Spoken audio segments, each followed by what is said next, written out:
Disebutkan bahwa Ibnu Hajar al-Asqalani dalam kitab Fathul Bari menjelaskan asal-muasal lahirnya penanggalan Hijriyah dan Muharram sebagai bulan pembuka. Dalam kitab tersebut dijelaskan, penyusunan kalender Islam diawali ketika Gubernur Abu Musa al-Asy'ari mengirimkan surat kepada Khalifah Umar bin Khattab pada tahun 17 Hijriah. Surat tersebut menjelaskan terkait kebingungannya perihal surat yang tidak memiliki tahun. Pada masa itu, umat muslim masih mengadopsi peradaban Arab pra-Islam dalam menggunakan penanggalan, yaitu menuliskan sebatas bulan dan tanggal tanpa tahun di dalamnya. Hal tersebut menyulitkan sang gubernur saat melakukan pengarsipan dokumen. Melalui keresahan tersebut, muncullah gagasan awal untuk menetapkan kalender Islam. Penentuan tahun pertama kalender Hijriah. Menindaklanjuti surat dari Abu Musa al-Asy'ari, Khalifah Umar yang memanggil Ali bin Abi Thalib, Abdurrahman bin Auf, dan Utsman bin Affan, serta Zubair bin Awam dan Sa'ad bin Waqqas, serta Thalhah bin Ubaidillah sebagai tim yang bertugas menyusun kalender Islam. Setelah tim disepakati, mulailah pembahasan mengenai penentuan tahun pertama. Sebagian ada yang mengusulkan dimulai di tahun gajah, yaitu waktu kelahiran Nabi. Ada pula yang mengusulkan di tahun wafatnya Nabi. Ada juga yang mengusulkan di tahun pengangkatan Nabi Muhammad menjadi Rasul, hingga opsi di tahun hijrahnya Rasulullah ke Madinah. Usulan keempat yang disampaikan oleh Ali bin Abi Thalib lah yang disepakati sebagai awal tahun Islam, yaitu ditandai dengan peristiwa hijrah Rasulullah dari Mekah ke Madinah. Pendapat tersebut dianggap sebagai peristiwa besar bagi Islam, yang mana hijrah merupakan simbol perpindahan masa jahiliyah ke masyarakat madani. Penentuan bulan pertama tahun Islam. Keputusan awal tahun telah disepakati. Pembahasan selanjutnya adalah bulan pertama yang mengawali tahun Islam. Usulan bulan Rabiul Awal diajukan sebagai awal bulan untuk memulai tahun Islam. Hal ini dikarenakan Rasulullah hijrah pada bulan tersebut. Akan tetapi, usulan ini ditolak. Khalifah Umar justru memilih bulan Muharram sebagai bulan pertama dalam susunan tahun Hijriah. Pendapat ini didukung pula oleh Utsman bin Affan. Alasan lain pemilihan bulan Muharram adalah meskipun hijrah dilakukan di bulan Rabiul Awal, akan tetapi permulaan hijrah dimulai sejak bulan Muharram. Khalifah Umar mengatakan, wacana hijrah dimulai ketika beberapa sahabat membaiat Nabi yang dilaksanakan pada penghujung bulan Zulhijjah. Adapun bulan yang muncul setelah Zulhijjah yaitu bulan Muharram. Oleh sebab itu, Muharram dipilih serta disepakati menjadi bulan pembuka dalam tahun Hijriyah. 12 peristiwa penting di bulan Muharram. Peristiwa pada bulan Muharram disebutkan dalam kitab klasik umat Islam, yaitu kitab I'anah at-Thalibin. Kitab tersebut merangkum beberapa peristiwa bersejarah yang terjadi di bulan Muharram. Di antaranya, 1. Diterimanya taubat Nabi Adam setelah diturunkan dari surga. Kisah taubatnya Nabi Adam alaihissalam ini diceritakan dalam Qasasul Anbiya karya Ibnu Katsir. Dikisahkan ketika berada di surga, Nabi Adam alaihissalam dan istrinya Hawa melakukan sebuah kesalahan berupa memakan buah dari pohon terlarang akibat bujuk rayu iblis. Allah Subhanahu wa taala berfirman, yang artinya, ia, setan, menjerumuskan keduanya dengan tipu daya. Maka ketika keduanya telah mencicipi buah pohon itu, tampaklah pada keduanya auratnya dan mulailah keduanya menutupinya dengan daun-daun di surga. Tuhan mereka menyuruh mereka, bukankah aku telah melarang kamu berdua dari pohon itu? Dan aku telah mengatakan bahwa sesungguhnya setan adalah musuh yang nyata bagi kamu berdua. Quran Surat Al-A'raf ayat 22. Lebih lanjut ditafsirkan, akibat perbuatan tersebut Allah Subhanahu wa taala mengeluarkan Nabi Adam alaihissalam dan Hawa dari surga. Akibat perbuatan tersebut Allah Subhanahu wa taala mengeluarkan Nabi Adam alaihissalam dan Hawa dari surga. Al-Hafiz Ibnu Asakir meriwayatkan dari Mujahid, ia berkata, Allah memerintahkan 2 malaikat untuk mengeluarkan Adam dan Hawa dari sisinya. Jibril melepas mahkota dari kepala Adam, sementara Mikail melepas tanda kehormatan dari jidatnya. Selanjutnya, benda-benda berharga itu digantungkan pada sebatang dahan. Adam menyangka hukuman akan disegerakan baginya, sehingga beliau menundukkan kepalanya seraya berkata, maafkan aku, maafkan aku." Allah lalu berfirman kepada beliau, "Engkau hendak lari dariku?" Adam menjawab, "Tidak, tetapi aku malu padamu, wahai Tuhanku." Menurut riwayat yang berasal dari Abu Hurairah, peristiwa turunnya Nabi Adam dan Hawa ke bumi terjadi pada hari Jumat. Rasulullah Shallallahu Alaihi Wasallam bersabda, "Sebaik-baik hari yang padanya matahari terbit adalah hari Jumat. Pada hari itu Adam diciptakan. Pada hari itu juga beliau dimasukkan ke surga, dan pada hari itu pula beliau diturunkan dari surga. Dan pada hari itu juga akan terjadi kiamat." Hadis riwayat Ahmad. Atas peristiwa tersebut, Nabi Adam alaihissalam dan Hawa bertaubat, sebagaimana disebutkan dalam firman Allah Subhanahu wa taala. Qala rabbana dzalamna anfusana wa illam taghfir lana wa tarhamna lanakunanna minal khasirin. Yang artinya, keduanya berkata, "Ya Tuhan kami telah menzolimi diri kami sendiri. Jika Engkau tidak mengampuni kami dan tidak merahmati kami, niscaya kami termasuk orang-orang yang rugi." Quran Surat Al-A'raf ayat 23.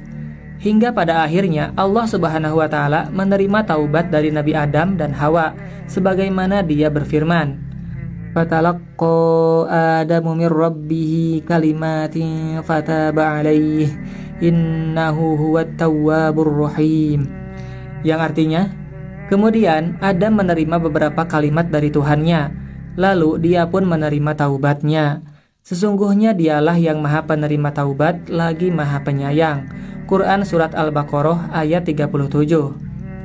Menurut sebuah riwayat, Allah Subhanahu wa taala menerima taubat Nabi Adam pada hari Asyura atau pada tanggal 10 Muharram. 2. Diangkatnya Nabi Idris ke tempat yang tinggi. Pada bulan Muharram, tepatnya tanggal 10 Muharram, diyakini sebagai hari Allah Subhanahu wa taala mengangkat Nabi Idris ke langit. Allah Subhanahu wa taala berfirman, "Dan ceritakanlah Muhammad kisah Idris di dalam kitab Al-Quran. Sesungguhnya dia adalah seorang yang sangat mencintai kebenaran dan seorang nabi, dan kami telah mengangkatnya ke tempat martabat yang tinggi." Quran Surat Maryam ayat 56-57.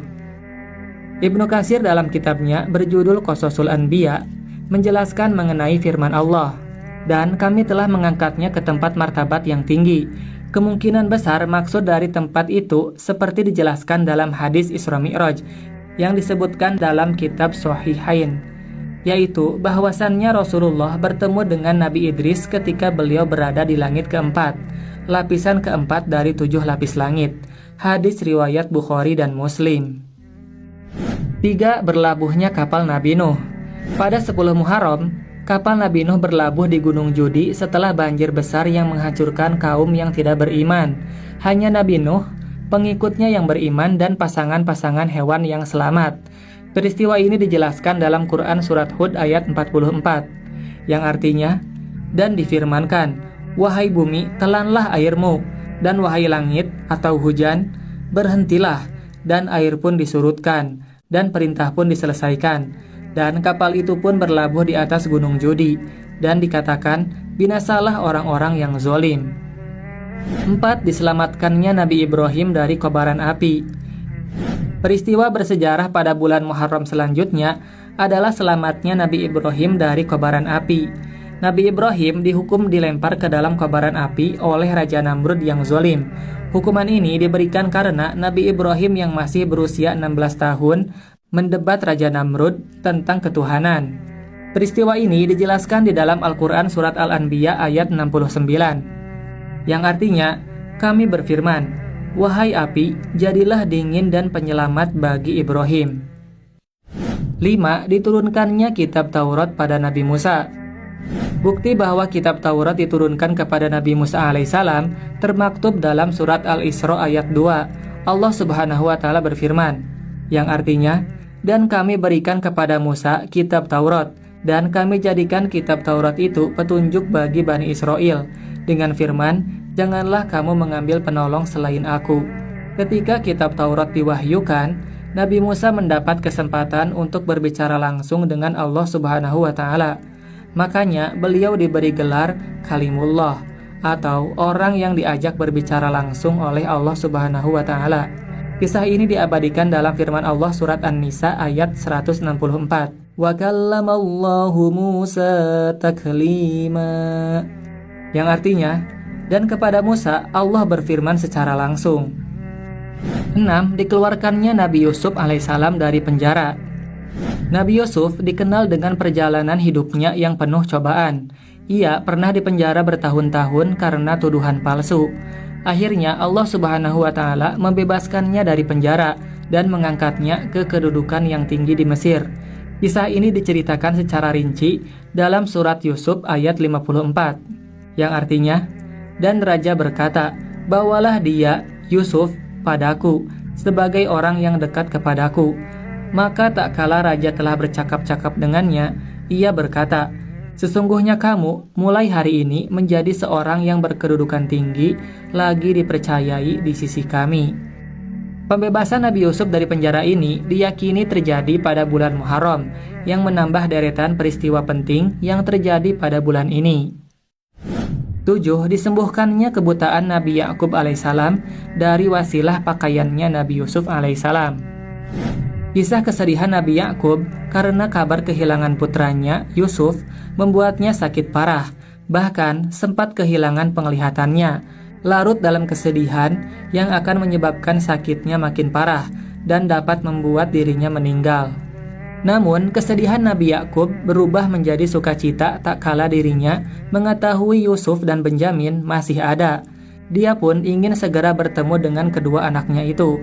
Mata Nabi Yakub yang semula buta dapat kembali pulih usai wajahnya diusap dengan baju Nabi Yusuf.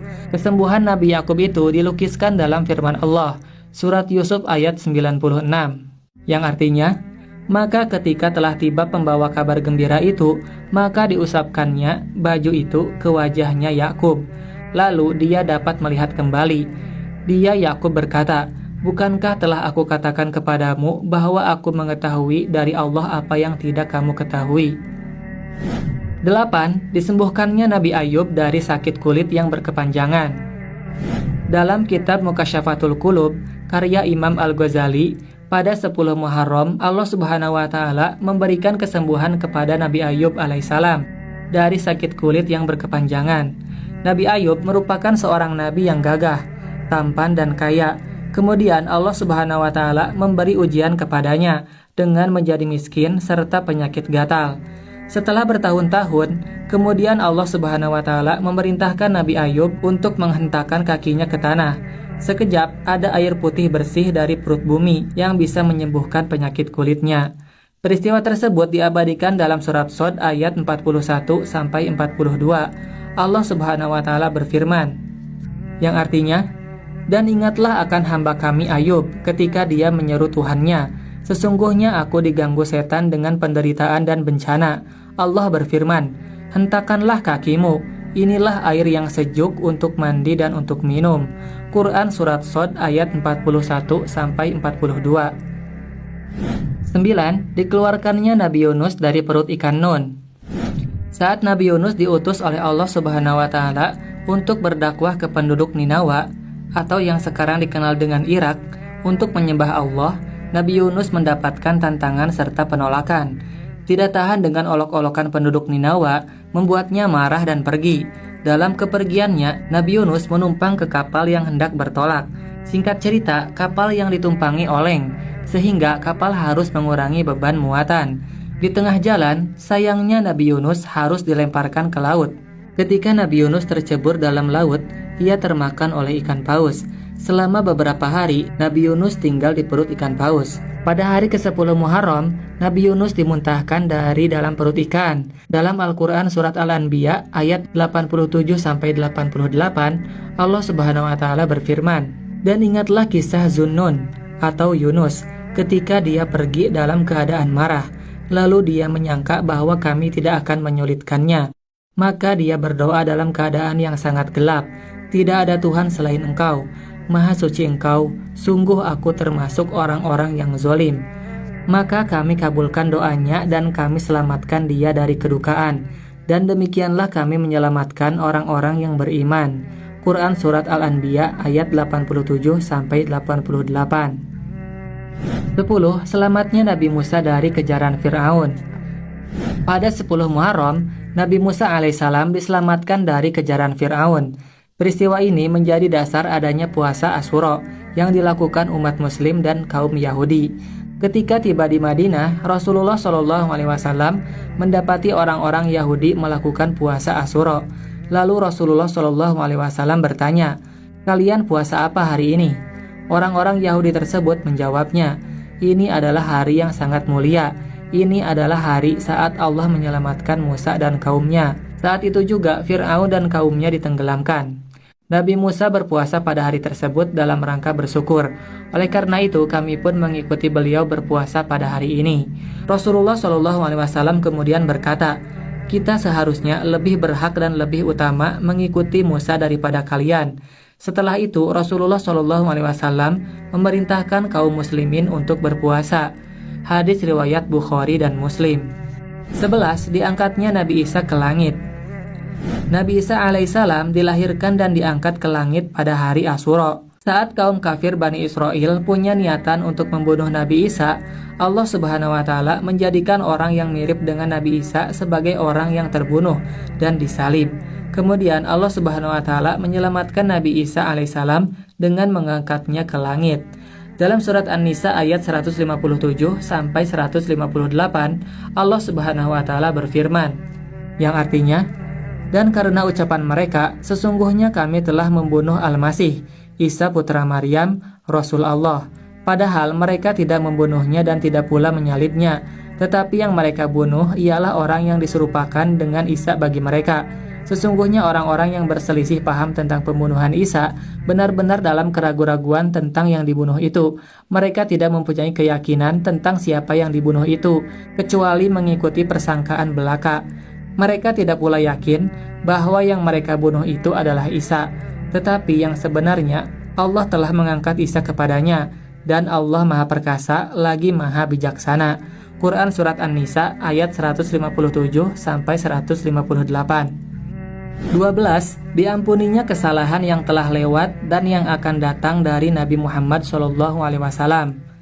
Bulan ini disandarkan pada Allah Subhanahu wa Ta'ala, sehingga disebut Syahrullah. Hal ini untuk menunjukkan istimewanya bulan ini, dan Rasulullah SAW sendiri tidak pernah menyandarkan bulan lain pada Allah Ta'ala kecuali bulan Allah, yaitu bulan Muharram. Peristiwa-peristiwa yang telah disebutkan tadi menggambarkan bahwa bulan Muharram merupakan bulan yang mulia dan istimewa. Bahkan Allah Subhanahu wa Ta'ala menjadikan Muharram sebagai salah satu dari 4 bulan yang dimuliakan dalam Islam. Allah Subhanahu wa Ta'ala berfirman, "Sesungguhnya bilangan bulan pada sisi Allah adalah 12 bulan. Dalam ketetapan Allah di waktu Dia menciptakan langit dan bumi, di antaranya 4 bulan suci. Itulah ketetapan agama yang lurus. Maka janganlah kamu menganiaya diri kamu dalam bulan yang 4 itu." Quran Surat At-Taubah ayat 36. Nah, demikianlah penjelasan mengenai sejarah bulan Muharram dan peristiwa-peristiwa di dalamnya. Semoga semakin menambah wawasan kalian. Bulan Muharram bukan hanya sekedar awal tahun baru Islam, tetapi juga momen untuk merenungkan makna hidup dan memperkuat iman. Semoga kita semua bisa mengambil pelajaran dan hikmah dari peristiwa-peristiwa tersebut. Wallahu a'lam bishawab. Akhirul kalam, wassalamualaikum warahmatullahi wabarakatuh.